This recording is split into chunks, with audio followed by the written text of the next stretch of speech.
अस्सलाम वालेकुम जी। साराना ऑफिशियल में आपको खुशामदीद कहता हूँ। मौसम बदल गया, हम कपड़ों का ख्याल करिए, अपने बच्चों का ख्याल कीजिए। रात को ये जो सोते हुए एसी चला देते हैं बच्चे, पंखे चला देते हैं, इससे बीमारियों का खदशा जो है वो बढ़ जाता है। कोरोना की वापसी भी है, इसका भी ख्याल रखिएगा। आज मैं आपसे बात करूँगा सऊदी अरब के वली अहद मोहम्मद बिन सलमान के ऊपर कत्ल का मुकदमा दर्ज हुआ है अमेरिका में। ये मुकदमा क्यों दर्ज हुआ है, इसके पीछे महरिकात क्या हैं और किसके कत्ल का मुकदमा दर्ज हुआ है, मैं इस पर आपसे बात करूँगा। लेकिन जो खलीज की सूरत हाल है, मैं मुख्तलिफ वीडियोज़ में आपसे इस पर बात करता रहता हूँ कि अब आहिस्ता आहिस्ता ग्रेटर इसराइल का मंसूबा जो है वो अपने तकमील की जानिब बढ़ रहा है। अभी 2 दिन पहले यूएई की पहली परवाज़ जो है वो इसराइल पहुँची और वहाँ पे पहुँचने के बाद उनका शानदार इस्तकबाल किया गया। आपके इल्म में है कि ऑलरेडी एक इत्तेहाद जो है वजूद में आ चुका है खलीज में, जिसमें यूएई के अलावा और अरब ममालिक इसराइल के साथ शामिल है और अमेरिका उनका सबका ज़ामीन है। आहिस्ता आहिस्ता सऊदी अरब पे भी ये दबाव पड़ रहा है कि वो खामोशी के बजाय अलग ऐलान इसराइल के साथ अपने ताल्लुकात का ऐलान करें। जब ये हो जाएगा तो उसके बाद सारे कांटे दूर हो जाएंगे खलीज में। सऊदी अरब के बाद तो किसी की ज़रूरत ही नहीं रहती कि वो इनकार कर सके और इसराइल, ग्रेटर इसराइल का मंसूबा जो है वो अपनी तकमील की तरफ बढ़ेगा।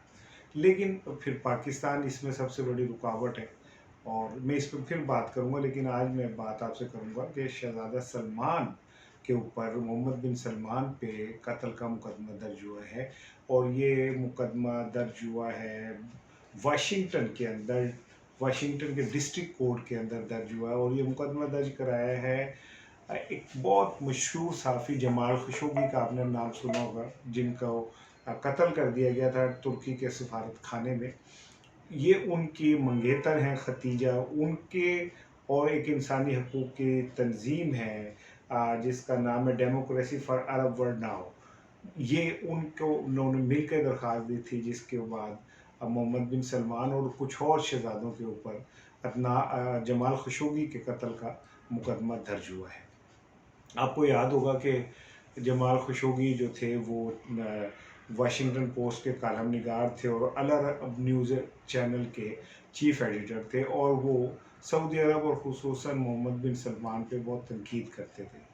उन्होंने जब अपनी मंगेतर खतीजा से शादी करने का फ़ैसला किया तो उन्हें कुछ डॉक्यूमेंट्स दरकार थे खतीजा को बुलाने के लिए, जिसके लिए उन्होंने दरख्वास्त दी सऊदी अरब। लेकिन सिफारत खाने को उसने इनकार कर दिया। वो फिर गए तुर्की सिफारत खाने में। वो जब डॉक्यूमेंट्स लेने गए तो अंदर उनको कत्ल कर दिया गया और बड़ी भयानक तरीके से, बड़े बेईमाना तरीके से कत्ल किया गया। उनके का कीमा करके और वो बहरहाल वो एक अलहदा दास्तान है, जिसके बाद ये सारी सूरत हाल सामने आई और ये कहा गया कि मोहम्मद बिन सलमान ने उन्हें कत्ल कराया है।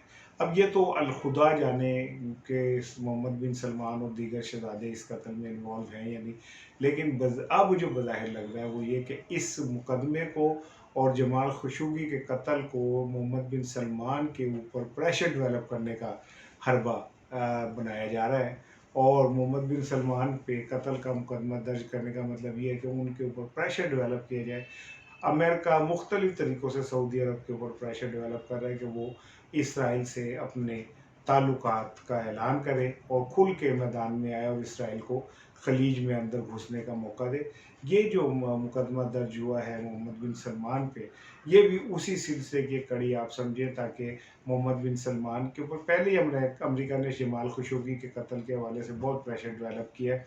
अब ये मुकदमा कत्ल का दर्ज होने के बाद मतलब ये है कि शहजादों के ऊपर मज़ीद प्रेशर बढ़ाया जाए ताकि वो इसराइल को तस्लीम कर सकें। हालांकि अब इस मुकदमे का या इसका कोई ये फ़र्क तो नहीं पड़ेगा, लेकिन हाँ, जब अगर कभी मोहम्मद बिन सलमान अमेरिका गए तो उन्हें अदालत तलब कर सकती है।